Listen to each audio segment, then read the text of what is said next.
Good evening, everyone. I'm Chris Reardon, Dean of the Daniels College of Business. I'd love for the audience to help me say happy birthday. Can you do it? Yes. All right, 1, 2, 3. Happy birthday. If you can believe it, the Daniels College of Business will be 104 years old this week. Amazing, isn't it?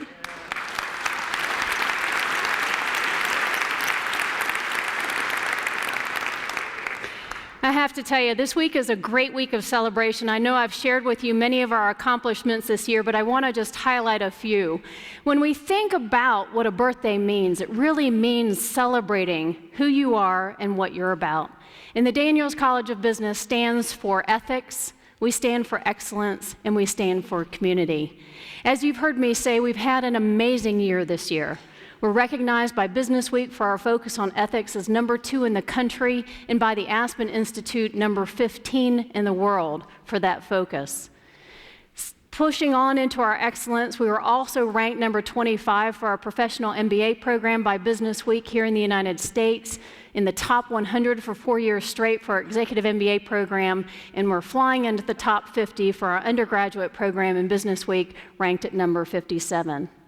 While all of those things are terrific, and we love recognition, I think what speaks the most about our excellence is what our students are accomplishing on a daily basis. The thing that I am the most proud of this year is that our graduate students won the Aspen Institute case competition that focused on a case surrounding ethics and sustainability. They competed against over 25 colleges, over 1,000 students, and last week they won the number 1 spot in New York. Let's give them a round of applause.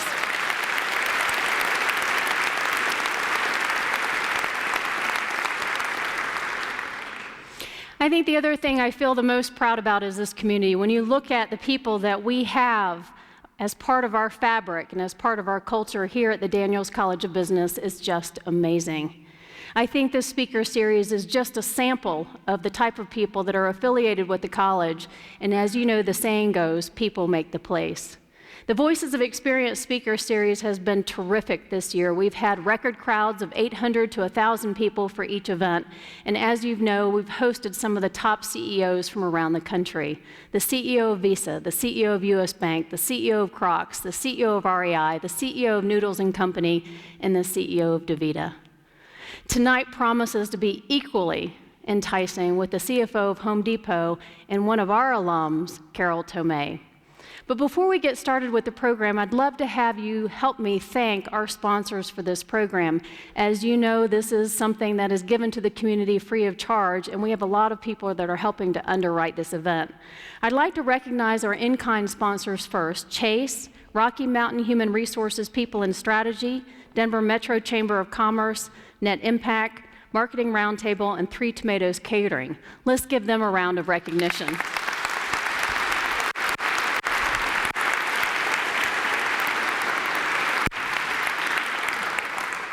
We also have our wonderful financial sponsors with us tonight, and these are the people that have truly made this open to the public. So I'd like to give them a special recognition.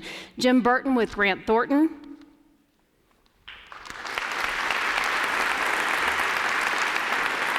Bill Waller with Hamilton, Fotts & Waller. Connie Selch with CoBank. Mary Beth Vitale with National Association of Corporate Directors. And Charlie Kirchhoff with First Bank. I think you can do better than that. Let's give them a really big round of applause. Thank you.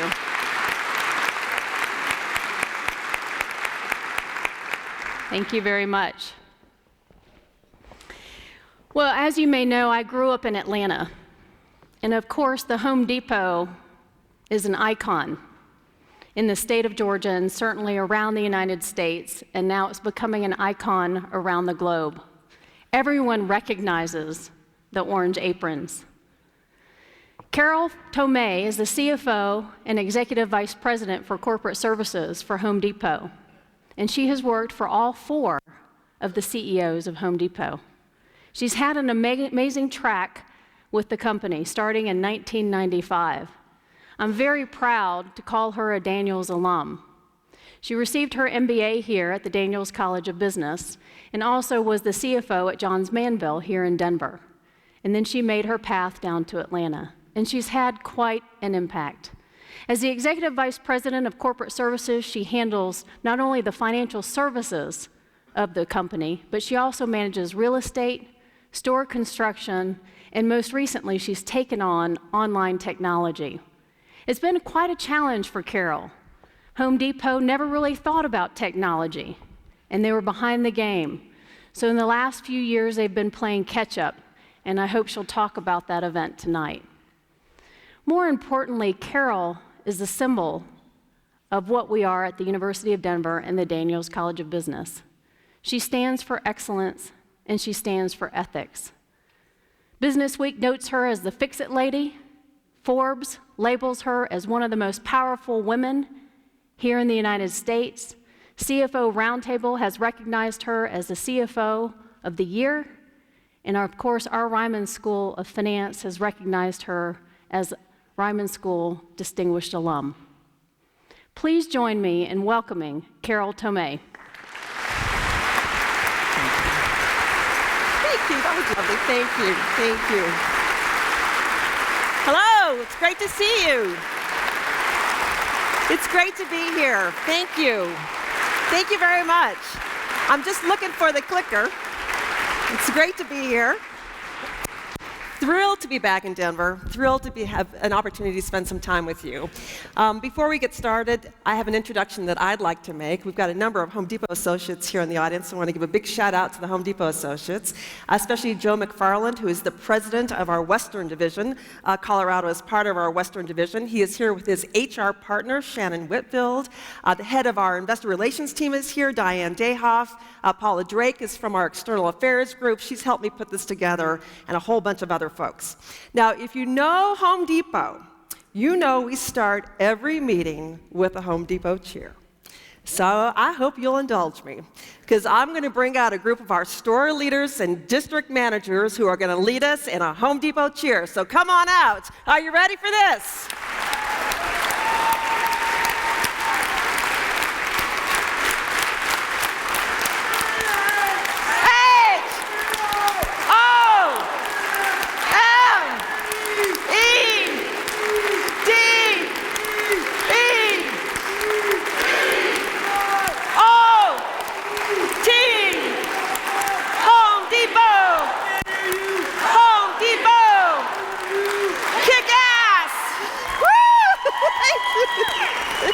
Thank you guys, thank you very much. So that's how we get it started at Home Depot. You like it? Yeah, it's a lot of fun. It's a whole bunch of fun. It really is great for me to be back in Denver. You know, my husband and I spent 12 years here, and we just loved it. My Denver experience started with my DU experience. So I spent 2 years at the Daniels College of Business back in the early 80s. Then my first job out of graduation was at United Bank of Denver, now Wells Fargo. And then I moved over to the Johns Manville Corporation, where I had the great opportunity to work with Mary Reinhardt. Mary is the CFO today of Johns Manville Corporation. She's on the executive advisory board for the Daniels College. It's great to have a fellow woman CFO here in Colorado, so it was a wonderful opportunity to know Mary. And she's a great friend of DU. You know, I grew up in Jackson Hole, Wyoming. It's a small town. And in that small town, community involvement was really encouraged. And in my family, personal achievement was expected. And my high school graduation commencement speaker was Dr. Maurice Mitchell. At the time, he was the chancellor at the University of Denver. And while I went to the University of Wyoming for my undergraduate program, I always had DU in the back of my mind. So when it came time to go to graduate school, DU was my first choice, and I sure made the right choice. This is a great school. I learned so much here. It stands for academic excellence. It stands for the highest of integrity. It stands for coming up with creative solutions to problems. It's got a global perspective, doing the right thing. The lessons I learned at DU have stayed with me now for over 30 years. It was just a fabulous experience. Now, I'm going to talk about Home Depot today, and could I, by a show of hands, do we have any Home Depot shoppers here today? Oh, thank you. Thank you so much. We really appreciate your business. You're the reason why we are the largest home improvement retailer in the world with revenues north of $70 billion. Now, we're a pretty young company. We opened our first 4 stores in Atlanta in 1979. And now we have over 2,200 stores throughout the United States, in Canada, Mexico, and we have a small presence in China. Now, when I started with the company in 1995, we had 400 stores, and our revenues were $14 billion. So it's been quite a ride. It's been quite a ride. So this is a little bit about Home Depot. Now, in the state of Colorado, this state really matters to us. We have 46 stores in Colorado, of which about 50% of the stores are here in the Denver metro area. We also have 1 distribution center in the state, and we employ about 6,500 associates in the state of Colorado. So Colorado is important to us, and we really thank you for your business. Now, the Home Depot is a values-based company, and we have 8 core values. These values were established by our founders, Arthur Blank and Bernie Marcus, when they opened up the first 4 stores back in 1979. You see many of our associates with aprons on today. You'll see them wearing the values wheel on their apron because we believe strongly that we must live these values every day. There are 8 core values. I'm going to talk about 4 of them. The first is doing the right thing. To me, that just shouts out integrity. No winking, no blinking, always acting with the highest level of integrity. The second value that I'll shout out is entrepreneurial spirit. And you might say, are you crazy? You're a $70 billion company. How can you be an entrepreneur? Aren't you really just a bureaucratic behemoth? Well, the truth is, bureaucracy always creeps into our company, but we try to push it out. And we try to push it out by running our company 1 store at a time. Each store has its own profit and loss statement. Each store manager is told to run that store as if he or she were the owner-operator. So rather than the name the Home Depot on the store, to think of it as Carol's hardware store or Ryan's hardware store, the store manager who led our cheer. He's the store manager of our Glendale store. We encourage our store managers to be entrepreneurs, to establish that belly-to-belly relationship with a customer that's so critically important. Then we as a company, we spend time looking around corners, trying to understand where customers are going. Everyone should do this, but it's particularly important for retail because customer preferences are changing, and we need to make sure that we're serving the customers the way the customer wants to be served. Think about retailers who are no longer with us. Retailers like Circuit City, Borders, Blockbuster. They're gone because they didn't think about where the customer is going. Think about retailers who are very weak. Sears, Best Buy. They didn't watch where the customer is going. So we spent a lot of time talking about where the customer is going, what do we need to do to make sure that we stay with that customer, and that's part of the entrepreneurial spirit. The other 2 values I'll call out are giving back and building strong relationships. And when we blend these values together, it's the secret sauce that make Home Depot a great place to work and a great place to shop. We believe strongly in giving back to our communities, and in fact, our Team Depot crew will have a big event here in Denver later this week, rebuilding a women's shelter, and we're very excited about that. Now, our founders, Bernie and Arthur, also constructed a management construct which we call the inverted pyramid. And by that, we mean the CEO, Frank Blake, our CEO, and his leadership team. Well, we're at the bottom of the pyramid. And we are here to serve the needs of our associates and our customers. We believe to our core something our founder, Bernie Marcus, said. He said, if you take care of your associates, they'll take care of the customers, and the rest will take care of itself. So let me make this real for you. We just came through the worst recession since the Great Depression, and it was a housing-led recession. So we felt it. We felt it first, and we felt it hard. From 2006 to 2009, we lost $13 billion of sales. Now, we, like everyone else, had to make some hard decisions about how to weather this recession. Many companies chose to stop paying their people. In other words, they stopped making merit increases, they stopped making contributions into 401k plans, they stopped paying bonuses. We decided not to do that. And in fact, during the recession, we continued to pay merit increases, we continued to pay bonuses for our hourly associates, we continued to make contributions into 401k plans. Now, we had to make some tough decisions. We had to close some stores, we had to exit some businesses, we had to take people out of our store support center, about 1,000 people, including 10% of our officer base. We had to make some tough decisions, but because of our core values and this management construct, we knew that this would be the right thing to do. Now, for those of you who have studied the Home Depot, and many of you have, you may know, and I think the dean mentioned it, I've had the opportunity to work for all of our CEOs. We've only had 4 in our company history: Bernie Marcus, Arthur Blank, Bob Nardelli, and Frank Blake. Now, I will tell you, during one of the tenures of those CEOs, this pyramid got turned the other way, where the CEO was on the top of the pyramid and the associates and the customers were on the bottom. And if you were shopping in our stores during that time frame, you know that we lost our way. You know that our customer service wasn't where it needed to be. You know we weren't making the investments in the stores that we needed to make. We weren't doing the right thing. But when Frank Blake became our CEO, he turned the pyramid back the way it needed to be. And the results are seen in our financial results, as well as the emotional connection that our associates have created with our customers. But rather than me talking about this emotional connection, I'd like to share with you a brief video that just showcases the emotional connection that this pyramid allows us to create with our customers. I received a phone call from Luis Morales.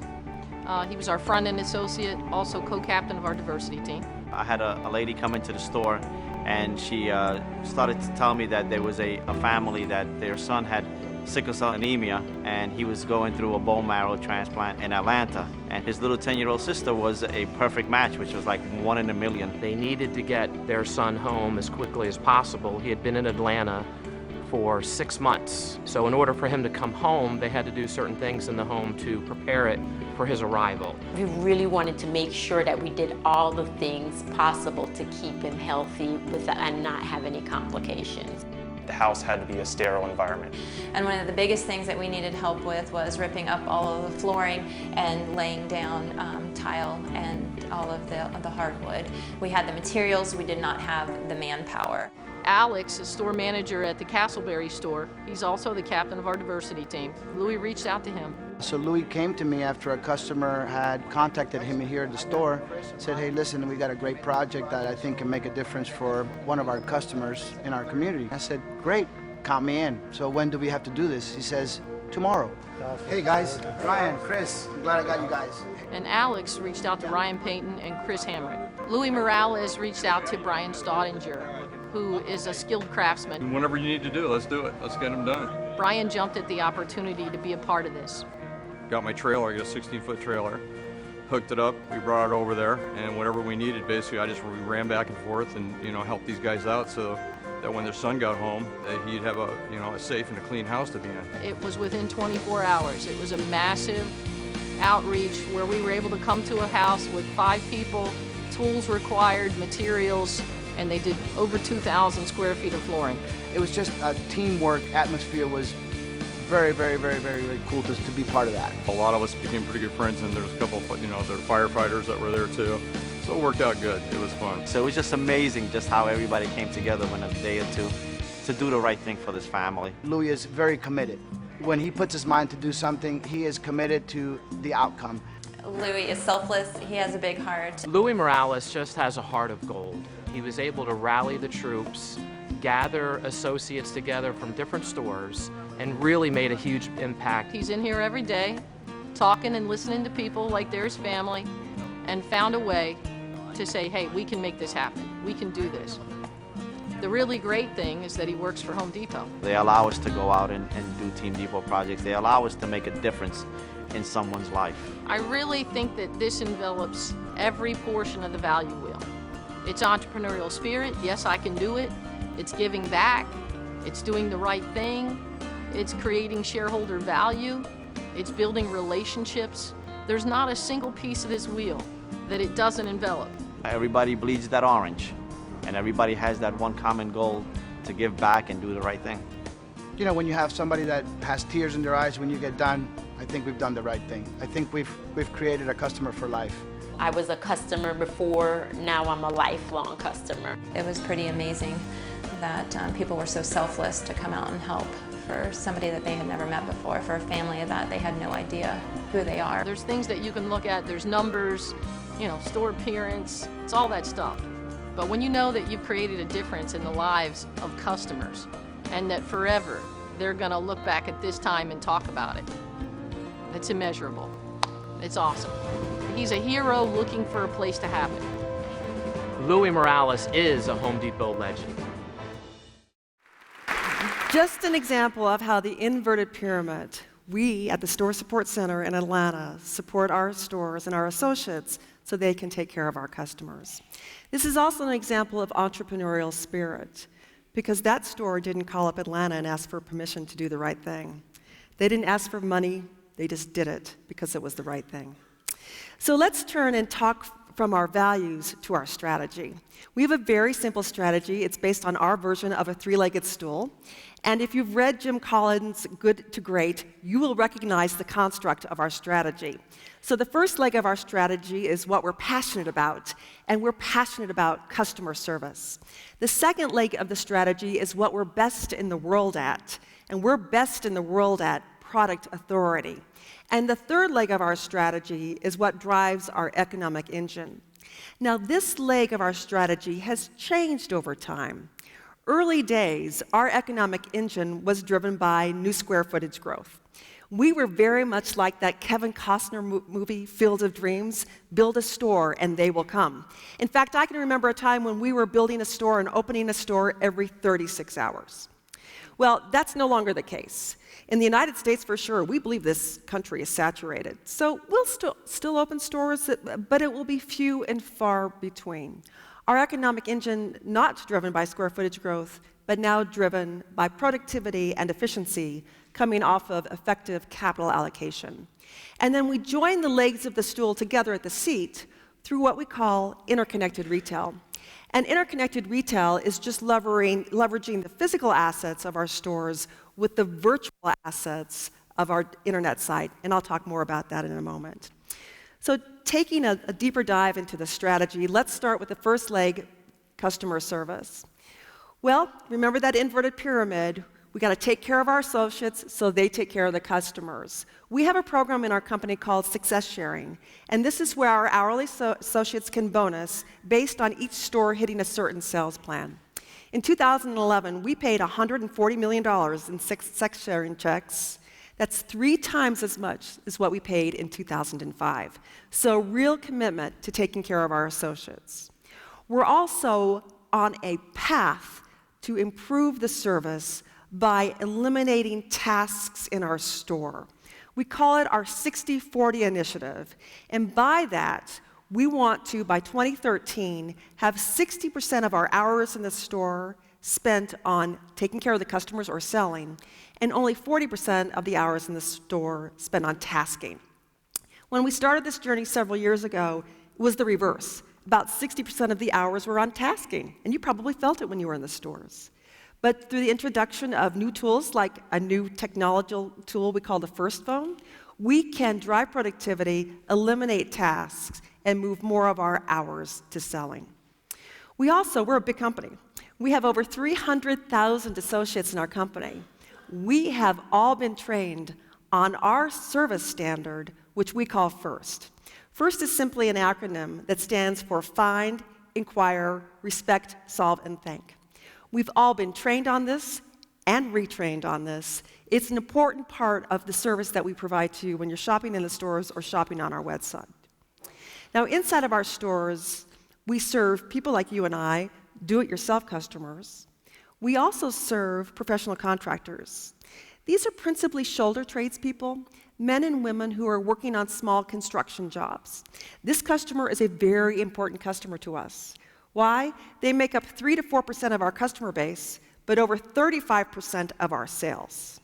So we have really spent a lot of time with this customer trying to understand what his or her needs are, and we do things differently in the store to take care of that customer. Things like dedicated parking, dedicated checkout, pro account reps, volume discounting, job lot order of quantity of inventory, a number of things to take care of this very important customer. And you might say, well, is it working? Well, we hear from 100,000 customers every week. They rate us on a number of attributes through a voice of customer survey. And then we roll up the results of the surveys and we calculate a Net Promoter Score. And our Net Promoter Score has shown year-over-year improvement for each of the past 4 years. So we're delighted with the improvement that we're seeing in our service scores, but we know this is a journey that never ends.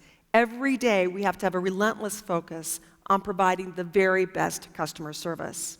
And it's not just service in the store, it's service with the customers who are shopping differently. The explosion of social media and mobile devices is changing the way we think about the world, how we interact with each other, and how we interact with our customers. Imagine trying to keep 300,000 people all on the same page. Imagine how difficult that is to get the message out, to be nimble, to respond to questions or opportunities. Well, we created a warehouse. It's basically an internal Facebook where associates can post questions or observations, recommendations. We can react. It's a great way to stay connected in a virtual world. Then with our customers come into the stores typically because they need help. Well, when they shop online, they also expect to have that same knowledge, the same how-to experience online as they get inside the stores. So we started to think about how can we best serve the customer if they're interacting with us online. And we studied customer behavior. We saw many customers would leave us and go to sites like eHow. We're like, well, that's interesting. eHow is a great site, but they don't have experts on staff. They have editors who know how to write, but they don't have people who really know how to do it. We have people inside our company that know how to do it. So we created our own community, and we staffed the community with store associates, men and women who work in our stores, who also spend time on the community. And these men and women are interacting, solving problems, providing inspiration, and that sort of thing. So I thought I'd just share with you a brief clip so you can get a sense for how the community works. So if we could roll that tape, please. Hi, this is Christine again, and we're here to finish up the gingham faux finish. This is a rather unique tool in and of itself. It's a pineapple with a head, and I'm going to break off the head, put the pineapple aside, and I'm going to dip it into the glaze. Insert the Hydrite mechanism over the overflow tube into place, run the cable up to the top of the tank, and install your new plunger handle. Today I want to talk to you about pre-emergent. I got this bigger pot here. That's killing me. And then we've got everybody's favorite, the plastic tote. You've got small totes for shoes, you've got under the bed totes, totes on wheels, you even got totes that I can fit inside. But my personal favorite is this really cool collapsible tote. How cool is that? Yeah.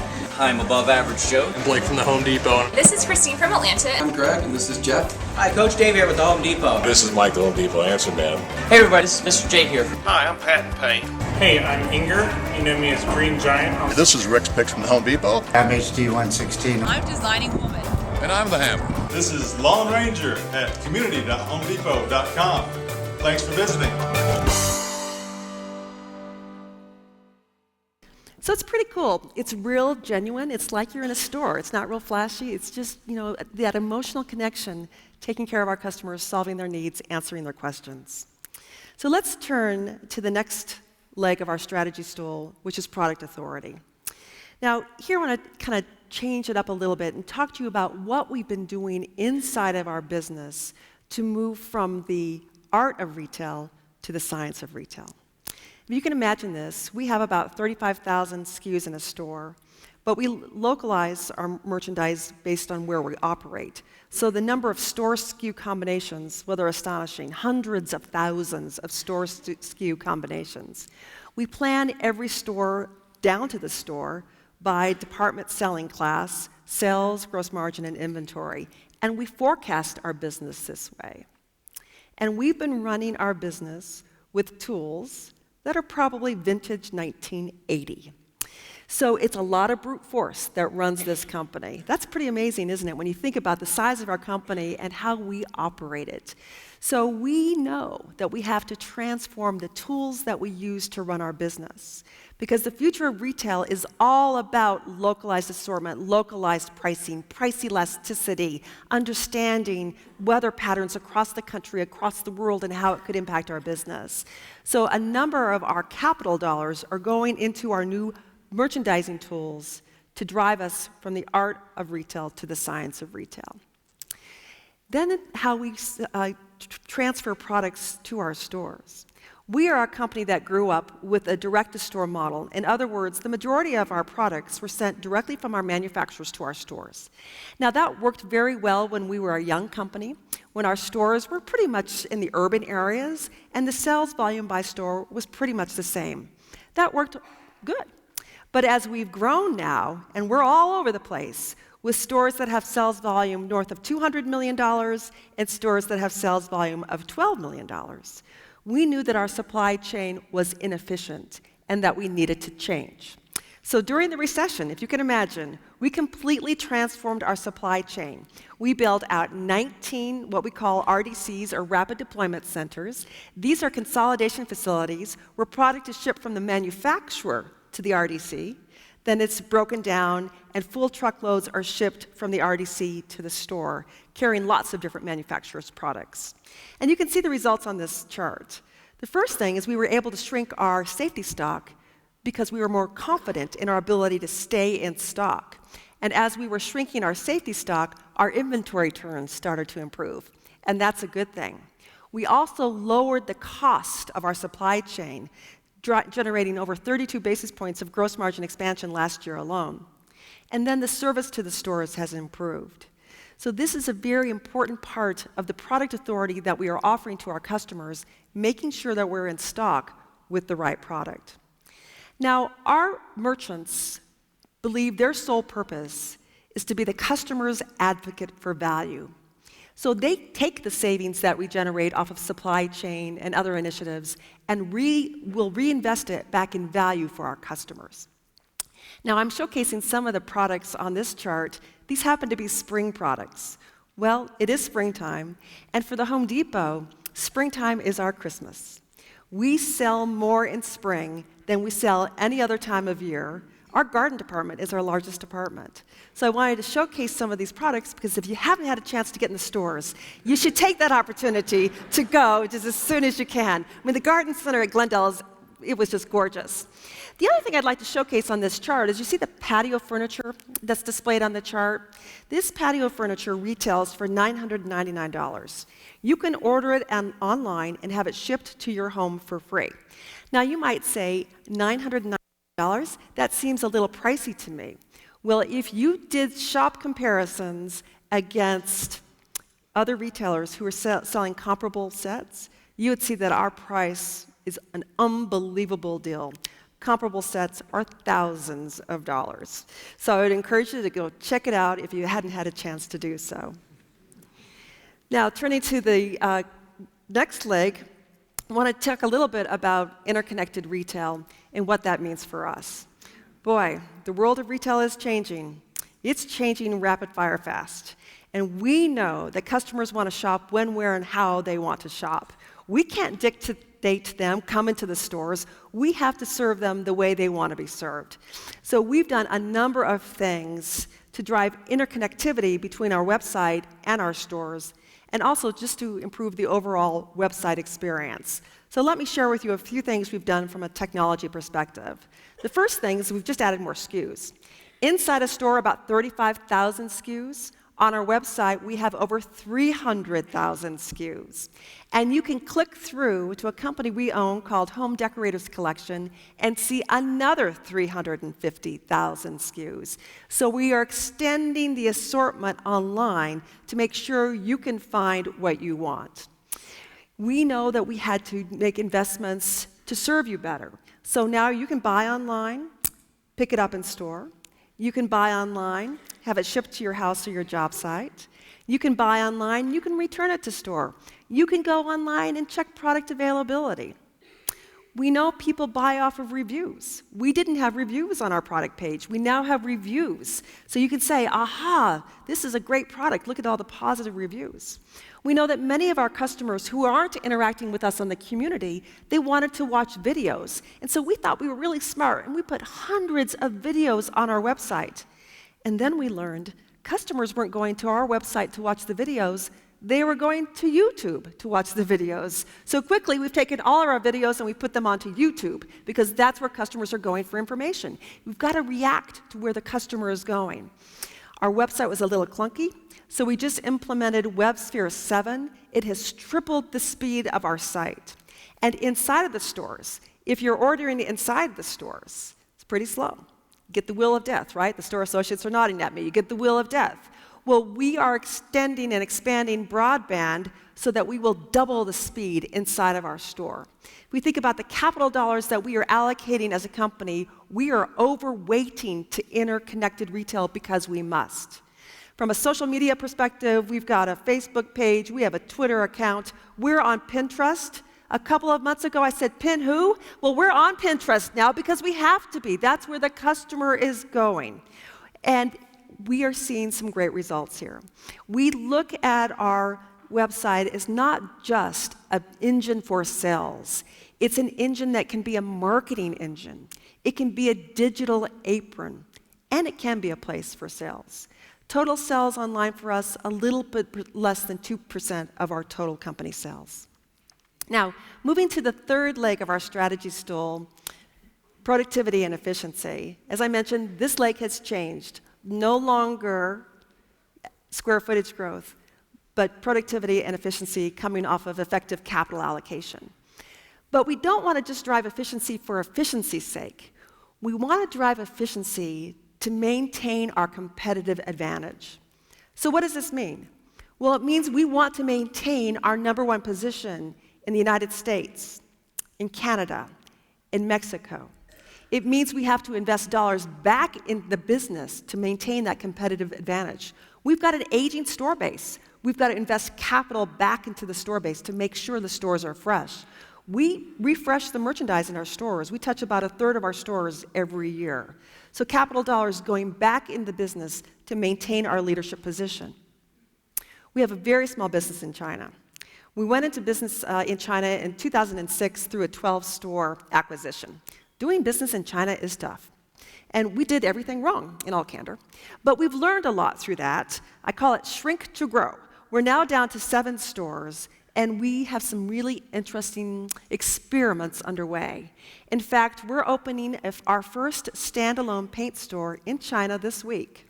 It's very exciting because we're opening it up with our control brand. It's Behr paint, Behr that you can find in the US stores. Manufactured by Masco, made in the United States, sold to China. We're going to ship it to China, and we'll make 60 points of gross margin on it. Fabulous. So isn't that exciting? Yeah. Very exciting. So it's an experiment, more to come, but we're excited about that. So as a company, we are very fortunate because we are a cash cow. This year, we'll generate about $6.6 billion of cash. We'll take that cash and we'll invest about $1.3 billion back into our business in support of maintaining our competitive edge. We'll take the remaining cash and we'll pay our dividend. We have a dividend payout target of 50%. So for every dollar of earnings that we make, 50 cents will be paid out in a dividend. That is a very high payout ratio, higher than any retailer, higher than the Dow Group of companies, something we are committed to. And the cool thing about having a payout target is as your earnings grow, so does your dividend. We raised the dividend last year 2 times. Then the cash that's left after we invest in the business and pay our dividend, Will we use it for share repurchases? So we started our share repurchase program back in 2002. Since then, we've bought $34 billion of our outstanding shares at an average price of 36 bucks. I think our stock closed today somewhere around $51, so it's been a pretty good return on our investment.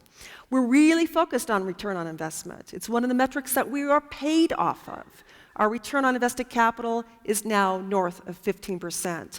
So everything we do is focused with the customer in the mind and the shareholder in mind. How can we best create value for our shareholders?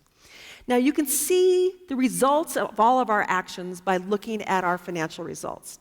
And I'm not going to drag you through the numbers, but just a couple of points. If you look at our sales grew last year by 3.5%. That was considerably higher than our plan and higher than the previous year. And if you drop all the way down to the bottom of the page, you can see that our earnings per share grew by 22.9%. For any of you finance people in the room, you know that's pretty good leverage. Sales growth at 3.5%, EPS growth of 22.9%. Now, 2011 was a year of growth for us, as was 2010. But remember, we lost $13 billion of sales during the recession. So the past 2 years, we've clawed back $4 billion of those lost sales, but we've got a ways to go before we return to what our peak was. So that's really what I want to talk to you about now, sort of my perspective on what's going to happen to us. Now, the recession was a housing-led recession. And because our sales are so tightly correlated to housing, obviously it had an impact to us. And we watch a metric very closely. It's called private fixed residential investment. It's a great proxy for housing. And at the peak of the housing market in 2005, private fixed residential investment as a percent of GDP stood at a record high of 6.2%. Well, that ratio has fallen down to a low of 2.2%. And it's been bouncing around at 2.2% for a while. So what's happened to our business is that while housing matters, it's just not that relevant. And our business is more tightly correlated to GDP growth than to housing. But we still pay close attention to housing, because if we can put up the kind of results I just shared with you without a housing recovery, imagine the possibilities when housing recovers. Now, our point of view, at least for 2012, is that there won't be much of a housing recovery. Why? Well, there's some things we really like about housing. We like the fact that the inventories have come in. We like the fact that rental vacancies are down and rental rates are up. That's good. Should encourage people to move to home ownership. We like the fact that there's never been a more affordable time to get a mortgage. The affordability index is at a 40-year high. So those are all good news things. But there's some things we don't like or don't really understand.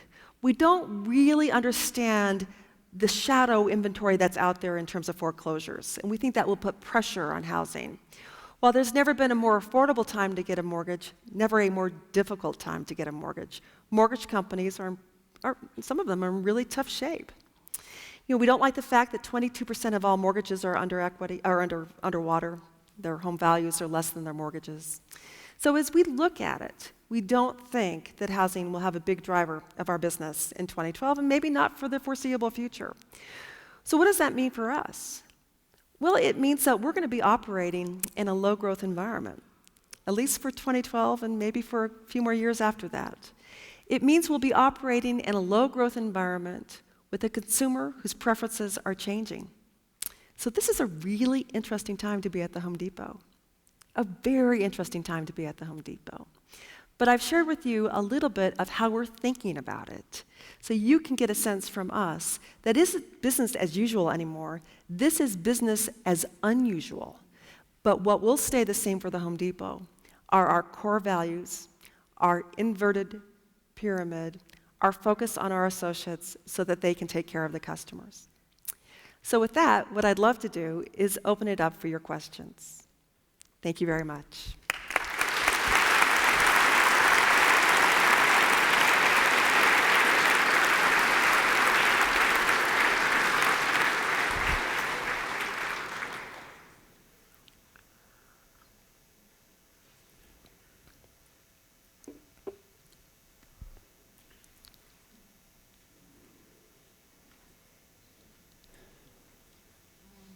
And Arabia, the Middle East are having profound growth. They're building mansions left and right.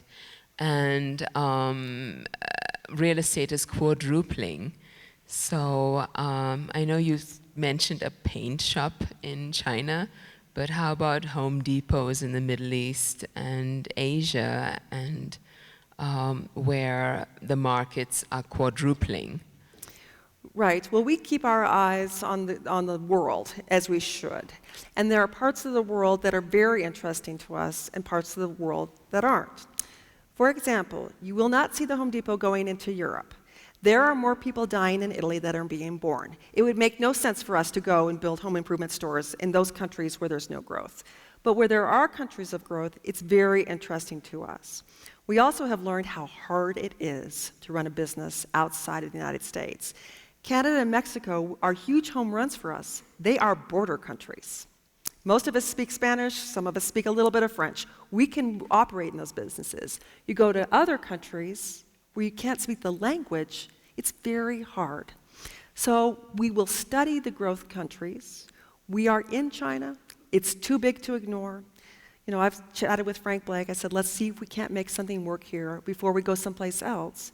Because if we could make something work there, it would be enormous. But clearly, we've got to keep our eyes open on everything else. Yes? Yes, hi.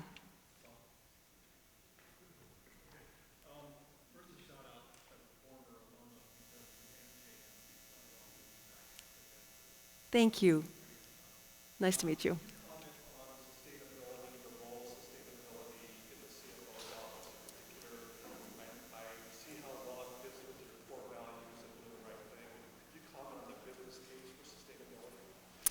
Right. You know, it's a tough thing sometimes, because oftentimes sustainable initiatives don't pencil out, and yet you know they're the right thing to do. So we've taken an approach initially, which is to make sure that what we offer inside of our stores allows our customers the ability to lower the costs of maintaining their homes, which is good for the environment. So anything that we sell that's energy efficient is a good thing for the environment, and we are really focused on continuing to increase the number of items we sell in our stores that are good for the world. Think about LED lights. Do you know we sell more LED lights than any company in the world? In the world. And this is pretty amazing to me. I don't know, have you switched out your lights yet? Yeah, it's expensive. The light bulbs are $30 a pop. Of course, they will stay with you for the rest of your life. When you move, you can take them with you. But you know, there are a number of things that we're doing, seriously. There are a number of things that we're doing to help, you know, really lower the cost of maintaining your homes, and are good for the earth. Then when it comes to the store base, we're not opening many stores. In 2012, we'll open just 11 stores, 2 in the US, 9 in Mexico. So we aren't too focused on being LED certified, because we don't need to be. But what we should do is make sure that we have sustainable practices in our supply chain to lower our carbon footprint, which we have done, and we've got a sustainability report that you can pull off our website to read all about that, as well as do simple things like reclaim rainwater to water the plants, right? Brilliant. Go figure. Of course we should do that. So there are a number of initiatives underway to make our business more sustainable as well.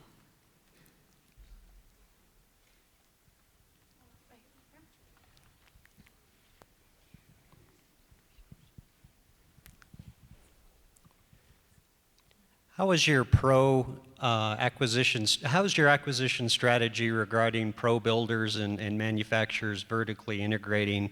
How has that been for you over the last 10 years or so, and do you anticipate more of those in the future?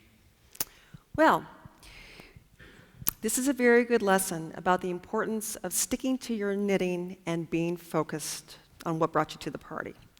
So we had a time in our history, this was during a leadership before Frank Blake, where we elected to grow away from the core retail business and grow into a wholesale distributor. And we created a company called HD Supply.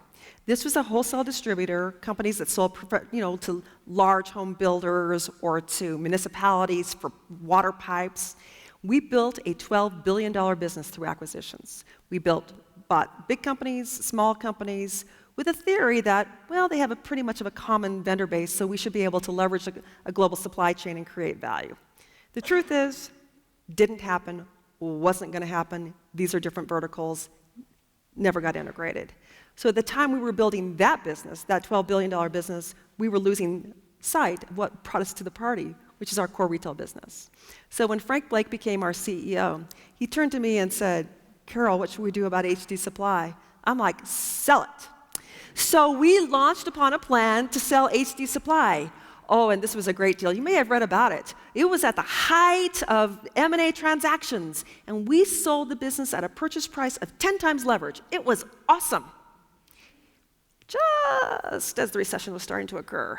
And that business started to fall apart, and the lenders didn't want to come to the table, and the private equity guys, there were 3 firms, didn't want to play, and it was one tough deal.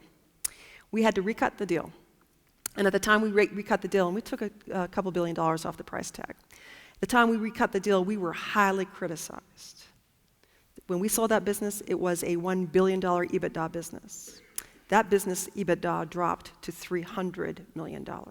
Aren't you glad we sold it? I sure am.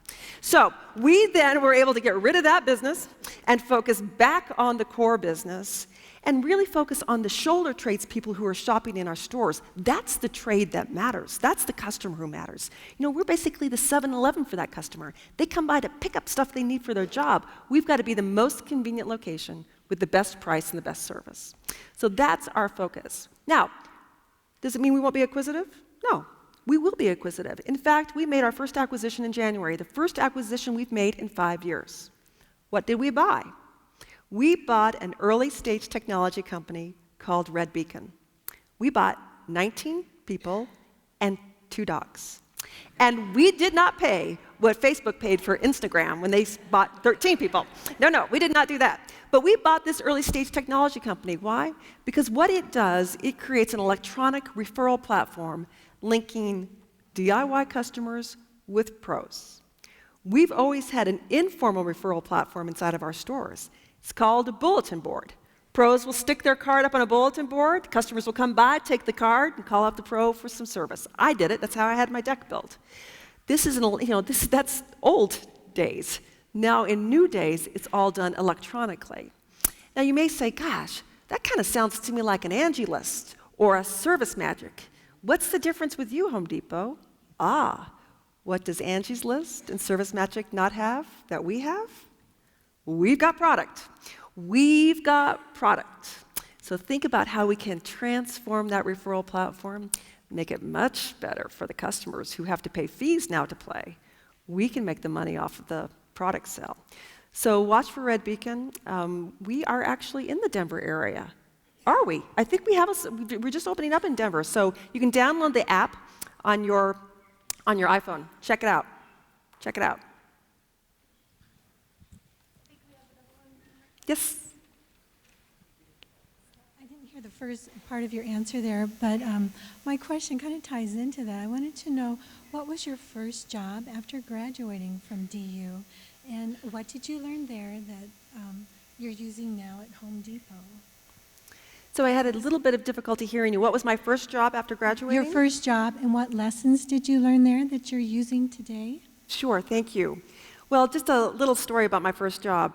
My dad was a community banker, and I had always planned to go work. I worked for my dad every summer, and I had always planned, after I finished my work here at DU, to go back and work for my dad and then take over the bank. That was my plan, just like he had done. He took over the bank from his father. So that was my plan. And in my last year of school here at Daniels, I got a call from my dad. And he said, well, Carol, I've got some news for you. And I'm like, well, what's the news? He said, well, after 27 years of marriage, I'm divorcing your mother. And I'm like, oh, no. And then he said, I'm selling the bank. I'm like, oh, no. Now it was all about me, right? I'm like, oh, no. How can this possibly be? So I'm like, okay. I was going to be a banker. I'll be a banker. I took one interview while I was here. One. That's not a good piece of advice. I took one interview. It was with United Bank of Denver into a commercial lending training program. There were 12 of us hired into that training program, and we knew that only 50% of us would make it. because they would hire 12 and then they would fire 6. So it was, really an interesting experience because one of the lessons I learned there was the importance of building strong relationships, knowing that the person who was sharing a cubicle with you was competing for you with that job at the end of the day. How to build a strong relationship, how to work in a collaborative effort, how to just keep your head down and do great work, not be disruptive, not be divisive, not worry about the end game, but worry more about building strong relationships and doing great work. It was a fabulous lesson that I learned.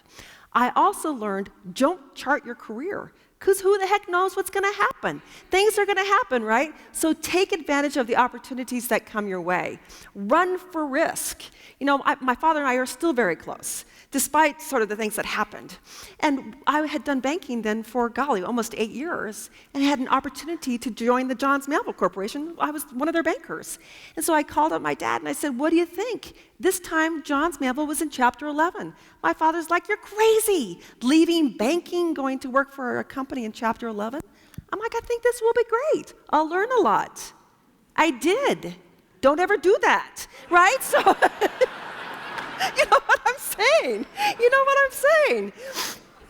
But seriously, had I not taken that move to Manville, after we consummated our plan of reorganization, we started growing. It was very acquisitive. They were buying up companies all over the world for their paper and packaging company, a company that was headquartered out in Louisiana at the time, and decided to make a very large acquisition of a paper and packaging company, and the best way to fund that acquisition was through an IPO. So I was on the IPO team, and once that was completed, they said, do you want to come join us? We're moving to Atlanta. You want to come to Atlanta? I'm like, Atlanta sounds pretty cool. So we moved. We went to Atlanta with a company called Riverwood International, paper and packaging company, operations around the world, highly leveraged, debt to total cap of 80%, highly exposed to commodities, interest rates, of course. It was a lot of fun. I spent all of my time on a plane going around trying to get cash to keep the thing afloat. But I loved it. It was great fun. Then I received a call. This is probably more information than you wanted. But the point of this, the point of all this is about, I didn't chart any of this. It just sort of happened. So then I received a telephone call from a headhunter who says, Home Depot wants someone to join their team. They're growing globally. They'd like to talk to you. And I'm like, ooh, Home Depot? I shop in the stores every week. I'm a shareholder. I love the Home Depot. So I came over to talk to the Home Depot. And after my first interview, I'm like, nope, not for me. I'll be bored. The cash pours out of the stores. I don't know about its growth potential. Nope, not for me. And the headhunter said, are you sure? Do you want to just take a minute and think about this? So I'm like, well, okay. So I talked to some of my friends. I said, what do you think? They're like, you're crazy. You should run for the opportunity. So I went back to the company, and I met with Arthur Blank. And he said, Carol, we don't know how high it's up for you. That's for you to show us. But we'll give you every opportunity to reach your highest potential. Wow. Sold. And I've never been bored, obviously, never been bored. So the point of all this story is there are so many lessons to be learned as you go down your career path. So many wonderful lessons to be learned. Lessons about risk-taking. Lessons about checking with your friends before you make a decision. Lessons about building strong relationships and keeping those relationships alive. The friendships that I formed at United Bank of Denver in 1981 are still alive today in 2012. And that's a pretty cool thing. You have time for one more? Sure. Okay. I think we have back there. If we can get the mic over there. Hi. Thank you so much for being here. I'm Melissa Jarre. Thank you. I first of all want to say, just as a woman, thank you so much for your leadership and your dedication to taking the risk necessary to accomplish and achieve benchmarks predominantly set by men. And so as a woman, thank you so much for that leadership. Thank you. Thank you.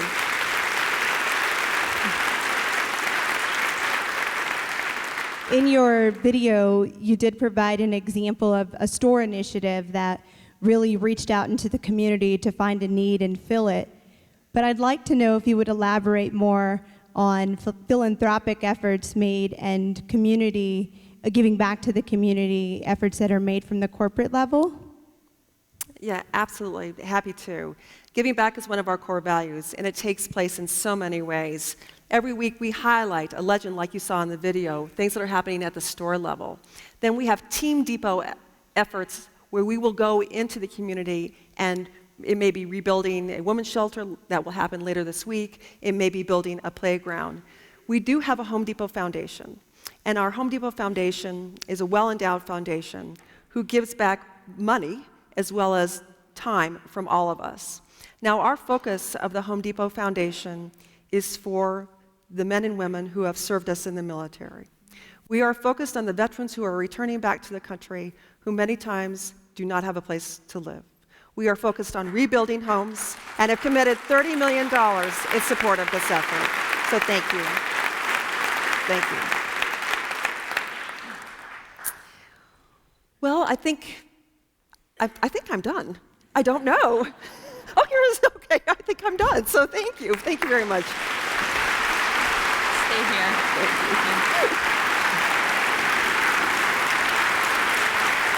Thank you.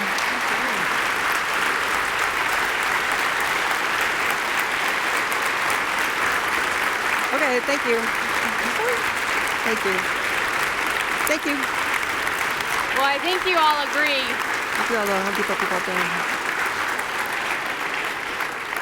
Well, I think you would all agree that today was a perfect day to start our birthday week at the Daniels College of Business with Carol Tomé, and a perfect way to end our Voices of Experience speaker series for this academic year. She was phenomenal, wasn't she? Thank you. All right, thank you. For me, Carol represents everything that we stand for at the Daniels College of Business: ethics, excellence, and community. And I do want to put in another plug. Carol mentioned that on Friday, the Home Depot associates here in Denver will be working with a women's shelter, and the Daniels College of Business community will also be joining the Home Depot crowd. If you would like to join in that effort, please email Kate Sparks, kate.sparks@du.edu. We'd love to have you as part of our community effort and giving back to this Denver area. Carol, I have to mention, you know, I've been out of Atlanta for about 7 years, and you've been there 17 years. People accuse me of losing my Southern accent, but I swear I heard one when you were doing the cheer. You can't help it, right? I heard a twang. I know I did. So let's please give her another round of applause. Thank you. Thanks very much. Thank you. It was fun. Thank you. Thank you. So I want to have Carol help me do one more thing. You know, tonight is not possible without a wonderful team of people helping you. So I want to take a moment to recognize 3 people that have made our entire Voices of Experience speaker series possible: Kate Sparks, Kelsey Johnson, and Bonnie Fetterman.